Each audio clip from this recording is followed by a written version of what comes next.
Kai Chen's left leg dragged against the polished deck of Kepler station with a sound like disappointment scraping against metal. Every step announced his presence to the galaxy's finest military cadets, a biological percussion section nobody asked for. But hey, at least he was consistent. The interspecies military academy sprawled before him like a monument to genetic perfection. Crystalline towers housed beings from 17 different star systems, each one representing the pinnacle of their species' evolution. And here was Kai, humanity's contribution to this collection of biological masterpieces, shuffling forward with his malfunctioning muscle fibers and a sense of humor dark enough to absorb light. "Look what the transport shuttle dragged in," came a voice smooth as liquid nitrogen and twice as cold. Kai turned to find 3 specimens of alien excellence examining him like a particularly disappointing zoo exhibit. The speaker was Zeph, a rig alien whose species had evolved in high gravity, making him look like someone had taken a human and compressed them into concentrated awesome. His skin held that subtle blue shimmer that screamed, "My ancestors conquered physics while yours were still figuring out fire." Beside him stood Vara, a proximan whose elongated limbs and translucent skin made her appear ethereal, like evolution had decided humans needed a software update. Her species had adapted to low-light environments, developing enhanced sensory perception that made them natural scouts and assassins. Her pale eyes tracked Kai's movement with the clinical interest of a predator cataloging prey. The third was Kex, a Wolf 359 native whose people had evolved rapid healing abilities and enhanced reflexes. His amber skin seemed to pulse with contained energy, and when he smiled, it was with the confidence of someone whose body had never betrayed him. "I heard humans were supposed to be the adaptable species," Zeph continued, his universal translator adding just enough contempt to make the insult sting in 17 languages. "Looks like they sent us the defective model." Vara's laugh sounded like wind chimes in a graveyard. "Perhaps they confused military academy with charity case processing center." Kai paused, letting his weight settle onto his good leg while his left foot found a familiar angle that distributed the load without sending lightning up his spine. He'd perfected this stance over 23 years of living in a body that treated walking like an advanced calculus problem. "Funny thing about defective models," Kai said, his voice carrying that particular brand of Earth sarcasm that had survived interstellar travel, "we tend to come with features you don't expect." Before the alien trinity could respond, the Academy's announcement system crackled to life with the voice of Commandant Wright, a Centaurian whose species had given up physical evolution in favor of mental enhancement centuries ago. "All cadets report to Assembly Hall Gamma for Crucible orientation. The 72nd hour assessment begins at dawn cycle." The Crucible. Kai had heard whispers about it during the 3-month journey from Earth.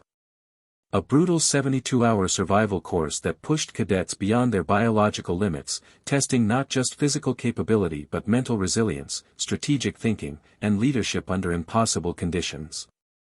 It was designed by committee, with each species contributing their own particular brand of suffering to create something universally terrible.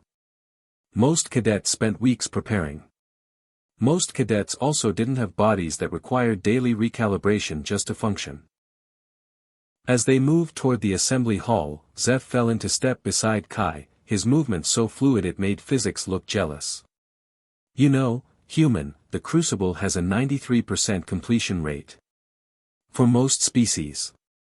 What's the rate for humans?" Kai asked, though he suspected he didn't want to know.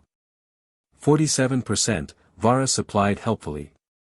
"Though that's probably optimistic in your case." Kex nodded sagely. "Perhaps you should consider alternative career paths. Station maintenance, perhaps.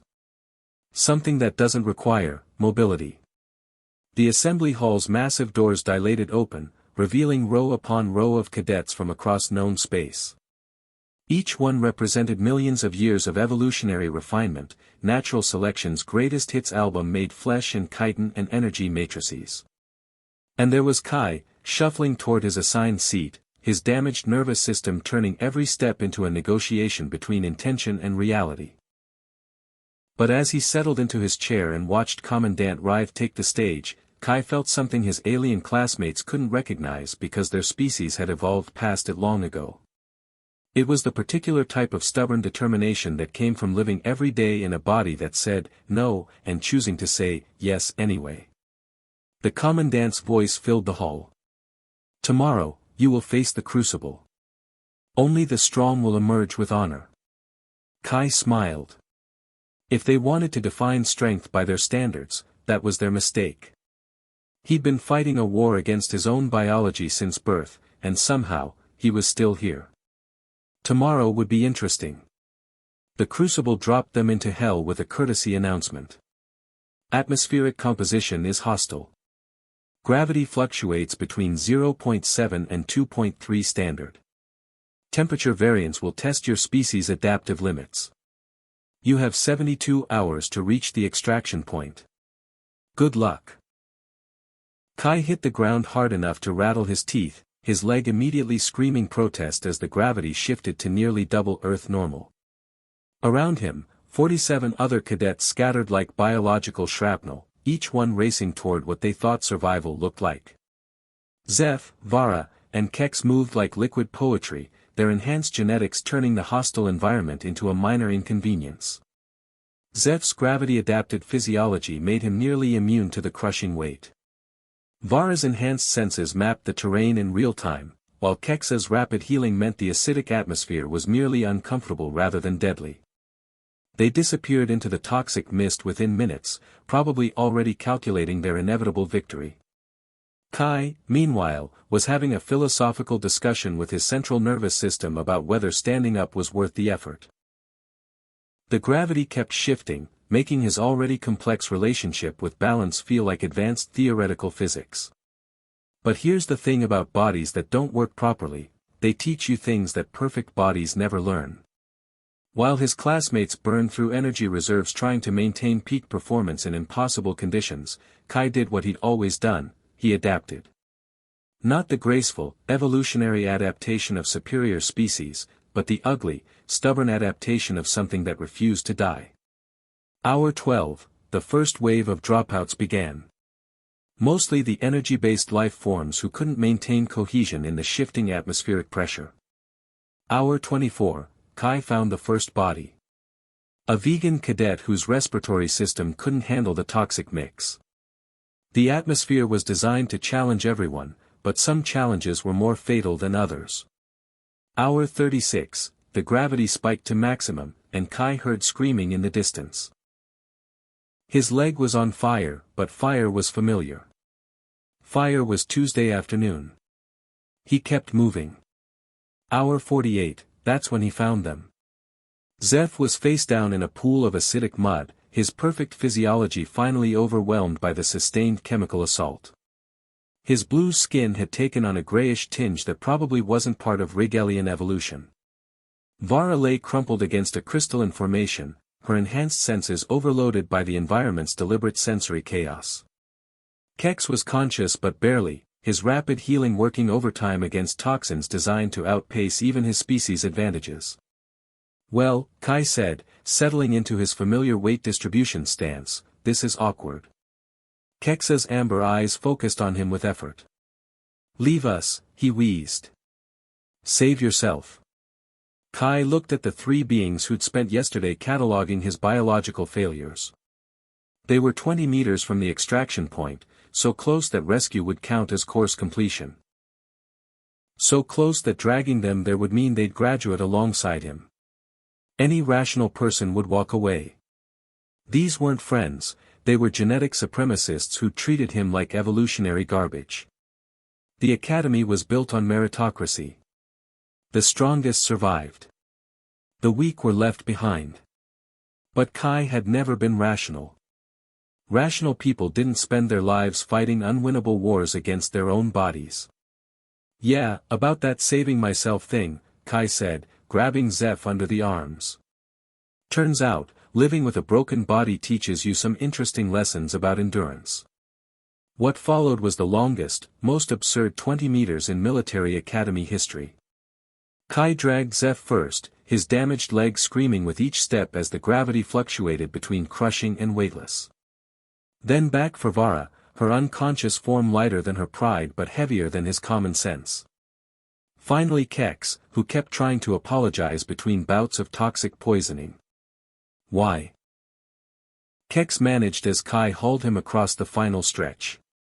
Kai paused, sweat mixing with acid rain on his face, his leg a symphony of pain that would have ended any rational person's military career before it started. Because you idiots made one crucial mistake yesterday. What mistake? You assumed broken meant weak.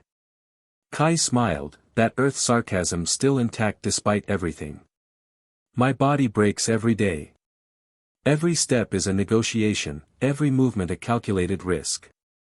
You think 72 hours of hell is supposed to intimidate someone who's been living in hell for 23 years?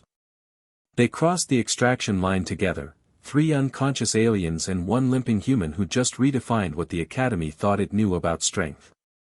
The medical team rushed forward, their scanners immediately focusing on the 3 superior specimens who were barely clinging to life. Kai waved off the medics, his body hurt, but his body always hurt.